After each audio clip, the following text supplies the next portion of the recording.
Okay, thank you. Why don't you show the SWGDAM document and we'll get started there. So we're meeting today because some users have asked about this new set of guidelines from SWGDAM for the use of probabilistic genotyping with autosomal STR typing results. If we go to the next page, it came out on April 11th, we have a table of contents. And there's a lot here, and the questions that we've been fielding have to do with how do we write a compliance document? You've probably done this yourselves, and if you look on our website, we have many compliance documents with different standards. This document was a little bit different in that usually you answer. Could you all silence your microphones? Thanks. In that usual compliance documents, often you address them through testing, or you address them through validation studies, or different types of samples that you run a machine on, a robot, software, PCR machine. This was a little different in that it spoke more about what do you have in your protocols. So it wasn't about doing more testing, it was more about documenting what you were doing. So we went through 3 versions. Jennifer Bracamontes did quite a bit of thinking about it, meetings, discussions of trying them out. And for each one, we originally wrote it the way we usually write a compliance document. If you can jump to section 1, Matt, where we look at the introduction, and then under each paragraph, we write a lot. So under 1.1 or 1.2, keep scrolling, we would just give information. And it just seemed to be pretty redundant. And we had a lot of ideas, but it wasn't getting to where we wanted to go. And so Dr. Nasser Butt from Cleveland, the Cuyahoga Lab, had some really good ideas about this, and he shared them with me in a long meeting. And we're going to go with his suggestion because I think it's much more powerful and appropriate for this particular standard or guidelines. If we go back to the beginning,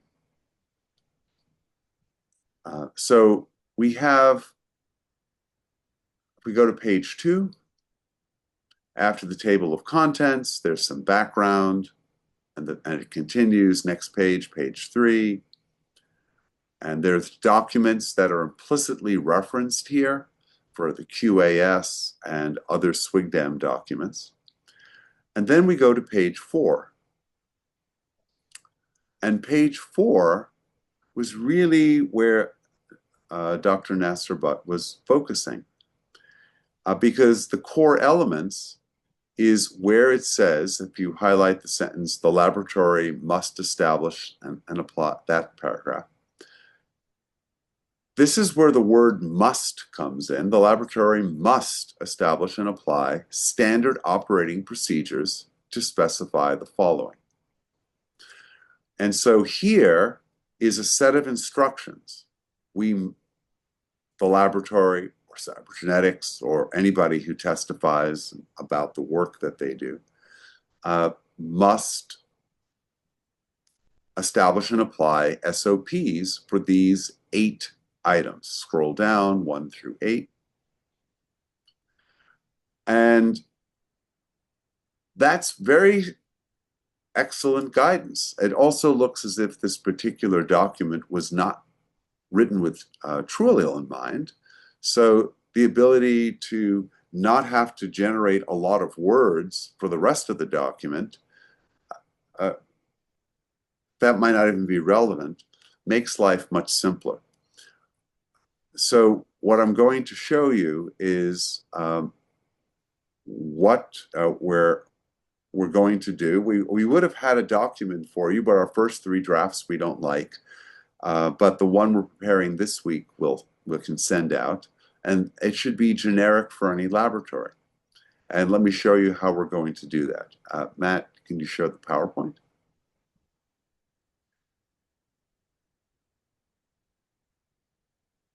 Okay. So thank you for being here. And next slide. So here are the core elements that the laboratory must establish and apply based on the standard operating procedures you already have in place if you're using TrueAllele. So let's go through this. Next slide. Core element 1. Appropriate analytical controls. Well, here, and the number 1.1 is a hyperlink. We're not going to go to it, but it will take you in the document, the SWGDAM Guidelines document, to the location. Some paragraphs are short, others are very long sections of several pages, but we're viewing what is ever written there as helpful hints or suggestions of elements that can be incorporated to describe compliance with these core elements in the guidelines. So for appropriate analytical controls, that has to do more with the laboratory process. And if you're not generating data, that wouldn't be terribly applicable. But if you are, you have standard operating procedures that describe your appropriate analytical controls. If you were to say, please refer to SOP, specify the SOP and the section, that means, previous slide, that means you're answering it and saying that you have established and you're applying standard operating procedures that address each of these the following core elements. Next. In the case of cybergenetics, we don't generate data, so we would refer people to the laboratories controls, analytical controls. Core element 2, please. Criteria for the suitability of DNA typing results for comparisons and/or probabilistic genotyping. The actual core element here doesn't say when you do it, at what point you apply it. Is it before you look at the data? Is it when you look at the data? It doesn't even say you have to look at the data. Do you look at statistics that are derived from the genotyping process? Do you look at results? You could even before you report on a result, might you even do LR comparisons? So the criteria for the suitability of your results are based on what you already have in your SOP. We have it in our SOP. Of different criteria that we have. It's whatever you use, but you don't have to repeat it here. You have a section in your SOP where you're talking about KL values for how informative a genotype is, or maybe Gilman-Rubin, GR statistics for Markov chains, whatever you want to talk about. But how suitable are the DNA typing results? I would read this as how informative are the data? If your protocols have you look at the data and you need a certain number of peaks in order to proceed, refer to that here. Just say, see the standard operating procedure. That's what you're talking about. If the suitability of the typing results is based on the output of TrueAllele, refer to that section here. There's not much to say. You've already documented everything that the SWGDAM guidelines asking for in your SOP. Just indicate where and what you actually do. Next. If you do joint analysis, if you have multiple amplifications, then what you do and how you proceed is described in your SOP. So here again, you would refer to your SOP and what you do when you have multiple amplifications or injections. Are you choosing the samples? Are you doing joint analysis? Specify where to find that in your SOP. Next. Again, your SOP would indicate procedures for assigning the number of contributors. And in TrueAllele, you know you don't consider persons of interest. And many of us will do multiple runs with different numbers of contributors. You don't have to say all that here. It's already documented in your SOP, and that's the requirement. So indicate where in your SOP the number of contributors is documented. Next. Here, this is really easy. Our answer to this is not applicable because with TrueAllele, we don't do any manual determination of exclusion. Next. 6. Well, we don't really have procedures for formulating propositions for likelihood ratios because it's built in. It's described in one of our manuals. And the math is written down of what the propositions are. If you have, suppose you're assuming k contributors, there are k-1 unknowns, and there's the kth one is known, and then the alternative has k unknowns. Now, if you're conditioning, those unknowns get replaced with knowns. And so here, we're simply going to refer to that manual that describes the procedure, because that's what we're doing. We have the procedures, but we don't do anything beyond that. There's some interesting formulations they had in the guidelines that we don't do in TrueAllele. We don't find those approaches helpful. Next. For complying with NDIS, you do have procedures in your TrueAllele SOP that might refer to KL, how informative a genotype is, that might refer to the MME statistic that CODIS likes. Where is that located in your protocols? Well, just refer to the section. 8. Here, this is interesting. At some level, we don't really have expectations of what the answers are supposed to be. TrueAllele just looks at the data. But there are things that we have in our SOP of when we continue to run, and our expectation is we're expecting certain types of convergence or concordance. We're expecting in our work, in our SOP, to have done a full exploration of the numbers of contributors and different assumptions and conditioning. And here we just looked at our SOP and we found there are a few sections that go into this with diagrams in great detail of how we act based on what we observe from what the computer did and what we expect in terms of completing and stopping the analysis of that item or those matches. And so that's what we're doing. We're just going to refer to those sections that address this core element. Next. There are references in the back. 4 of them refer to TrueAllele papers. These first 4 are published peer-reviewed validation papers. We'll probably add to this the Ishii paper from 2010 that on explaining the likelihood ratio. This is helpful in many ways.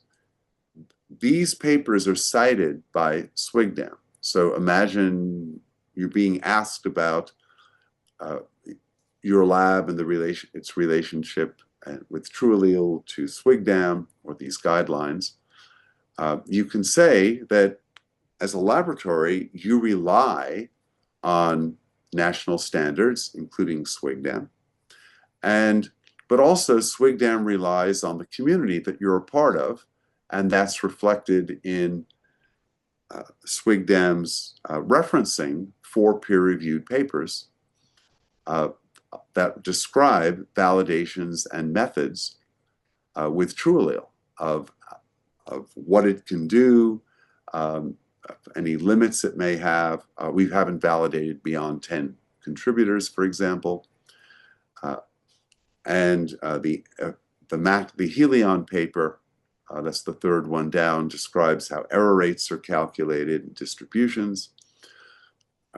So it's good in that SWGDAM included these references, which we're going to include in our compliance document, that on the 2nd page, because the answers might be very short on the 1st page, we're just referring to the SOP.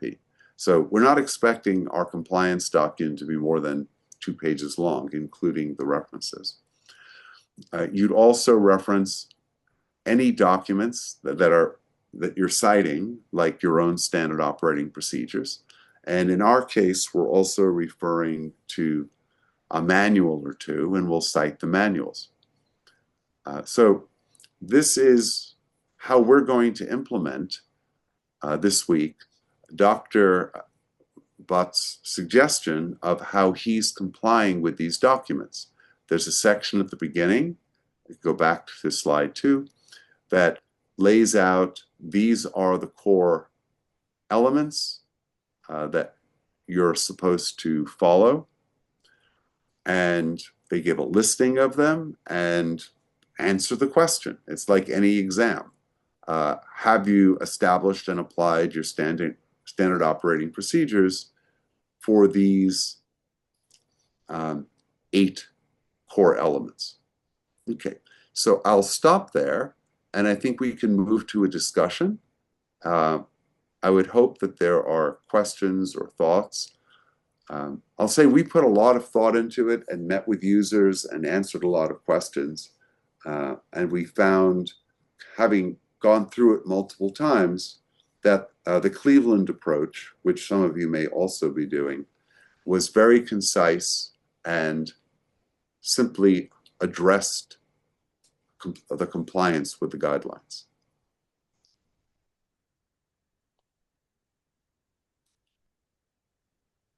Okay.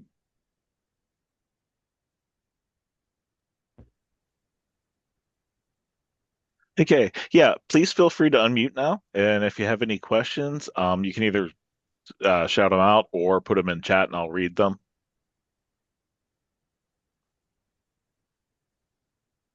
Or if this was so clear and Dr. Butt's advice was so amazingly insightful, which I've shared with you, it's not my insight, it's his. We've just applied it. Then we don't need to keep talking about it. But I would be interested to know if as users, if you found this, or you would find this approach helpful in your own laboratory.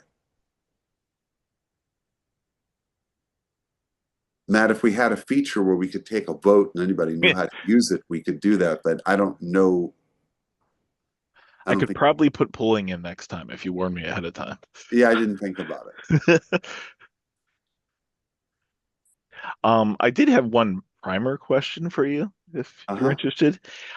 So would you like to talk at all briefly about how we are looking at KAL in regards to MME, kind of? I know some other user groups use it as well, but I'm not sure that all user groups have that concept. Yes. That's a great question. So Dr. Butt mentioned that he does this for complying with NDIS. So this would be, again, in the actual answer you would give in a compliance document, I wouldn't go into that. I would just refer to your protocol. Otherwise, somebody could tie you in knots on what you say in this document without having your full protocol available and able to answer questions further. John Donahue gave a very nice talk on this at AFS. I think it's posted as a webinar as well. He gave it again for us 4 or 5 years ago. And what he showed that with TrueAllele, the KL is a more useful estimate of how much of the type of match you're going to get as a match statistic than the MME. And there's a reason for it. The KL, which is reported with every genotype in TrueAllele, and you can see it in different ways. You can see it in the match window. You can see it in the distribution window. The KL is the Kublik-Leibler statistic. And basically, if you were to imagine taking your genotype out of TrueAllele, something separated out that's probabilistic, and comparing it with everyone on Earth and their genotypes, accounting for how frequently different genotypes appear in the population. Just think of it as everyone on Earth.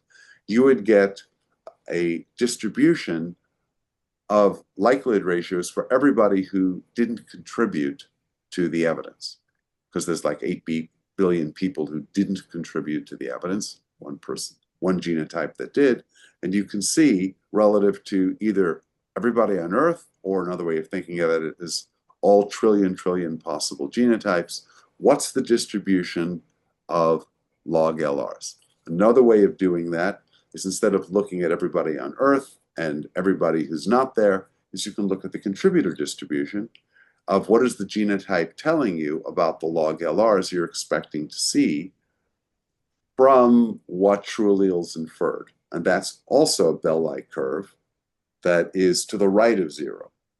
So that, for us, we use that a lot. That tells us really what's the information, the spread of information, what do we expect from a genotype before we ever make a comparison. And the power of that distribution is that it's really good with databases. If you see that that distribution on a log scale is centered around 12, that's 12 log units or a trillion, and it has some width to it as a bell curve, that's telling you this is an informative genotype and it's worth making a comparison. It also shows you that the tail beyond 0 has essentially no probability, so the chance of a false positive, a false adventitious hit, is basically 0. That's all very helpful. The average, or the center of that contributor distribution of log LR values, that's the KL value.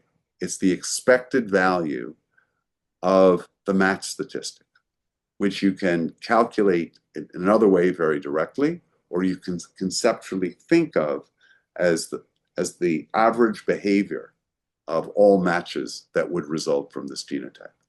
If that KL, or average value, is 12, well, or 24, those are very informative genotypes. They're going to find something in your TrueAllele database if you have it running. The MME is a CPI-like statistic that is not TrueAllele and loses a lot of information. Certainly by the time you're up to your 4 or 5 contributor mixtures, it may not be telling you much, but it will predict CODIS behavior. CODIS is more based on CPI for its matches. But in terms of how informative it is for database purposes, the KL is telling you, if you were to get a result back from CODIS and make a comparison, roughly what's the match statistic you can expect. If the KL is 12, or 10 to the 12th is a trillion, then you're expecting a match statistic with an average value of a trillion. So John Donahue uses this at Beaufort in South Carolina. I know that Nasser uses it in Cleveland. I'm sure other labs do as well. But the KL value is telling you how much match information is in the statistic. The MME value is telling you what's the match power of the alleles that you might put in within CODIS. Matt, was that kind of what you wanted to hear? Yeah.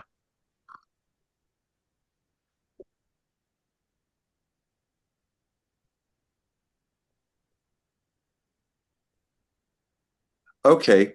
Let me ask a question, which might be the last question that gets asked. Does anyone attending this user webinar have any concerns or issues or questions about how they would proceed with writing a compliance document for this SWGDAM guideline? If it's a longer question, we can answer it offline, we as part of user support. But the sense I'm getting is that actually, I don't have any sense at all. There's no feedback, but it doesn't sound like, certainly after having heard Dr. Butt's solution to this, that anybody's having a question or an issue with it.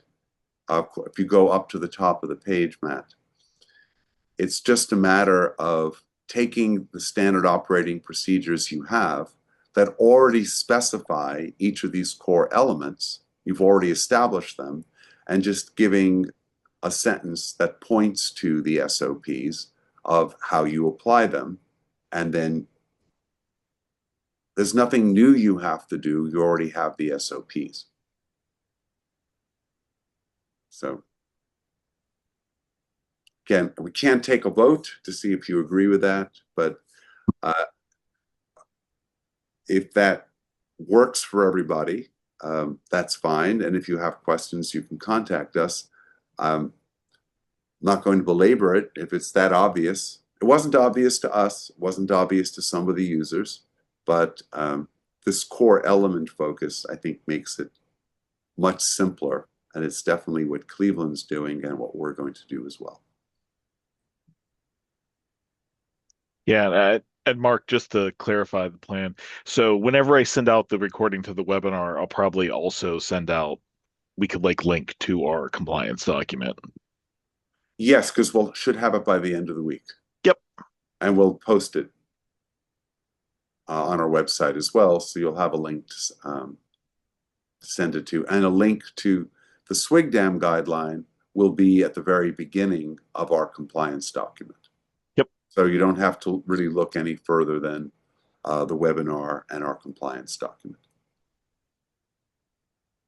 Okay. Hey, Mark, this is John down in Beaufort. Hi, so Hey, good to how's it hear. going?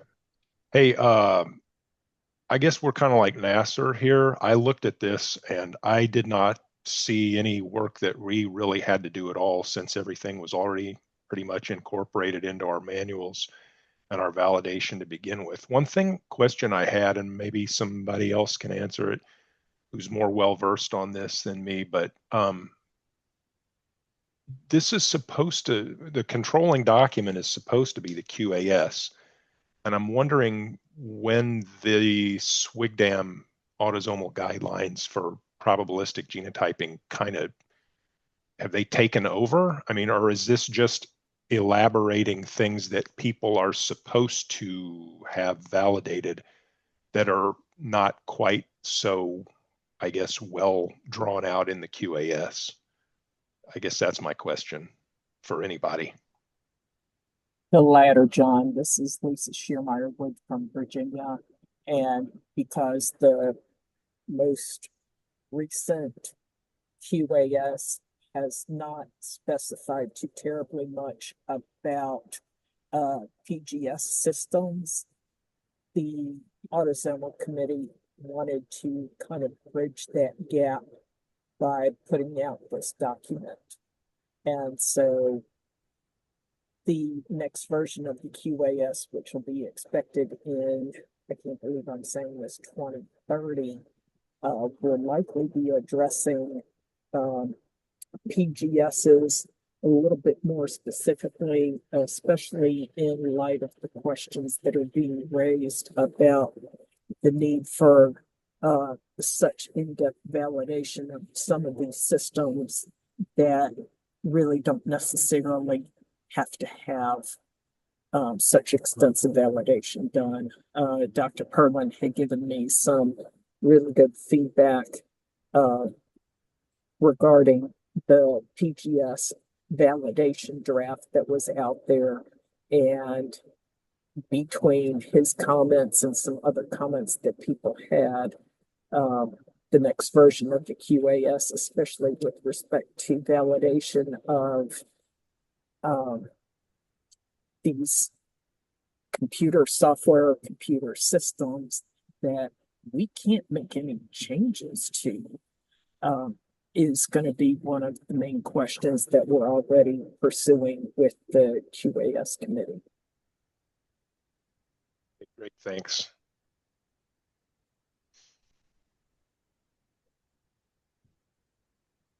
Okay, Matt, can you see if other questions? Thank you, John, and thank you, Lisa. That was informative. We didn't know that, and I was glad to hear that John, like Nasser, thought this was a solved problem. Yeah. Does anyone have any other questions before we wrap up for the day?